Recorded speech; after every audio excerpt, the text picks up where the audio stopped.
Kikundi chetu kinajishughulisha na uchukuaji wa taka majumbani, then uchakataji wa taka na utengenezaji wa mbolea. Na tuna mbolea nyingi sana, tuna kama tani 25 mpaka 20.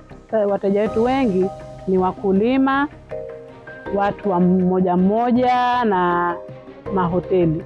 Kwa hatua ya mwanzo huwa tunaanza uvundikaji wa taka kwa muda wa mwezi 1.5, alafu pia kwa section B tunakuja nao ni mwezi 1.5, then na kukamilika kwa mbolea.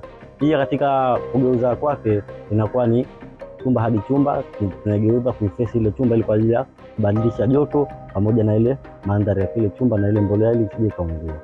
Then baada ya hapo mpaka kwa miezi 3 inakuwa tayari mbolea kamili imeshakamilika. Mbolea tulionayo kwa sasa, tuna mbolea nyingi ambayo ni kuna kilo 50, 25, kilo 10, kilo 5. Kwa hiyo kwa kilo moja ni shilingi ni sasa na 1000. Lengo la kikundi ni kusafisha mji wa Zanzibar kuwa safi pamoja na kugeuza taka kuwa rasilimali. Kwa kweli sasa tumejivunia kuja huu mradi wa takataka ni ajira. Vijana wengi tumejikita, na zaidi kama sisi kina mama tumeondoka ile sitofahamu kukaa majumbani na kuja kwenye kituo cha usafi taka sifuri kuja kufanya kazi za hapa.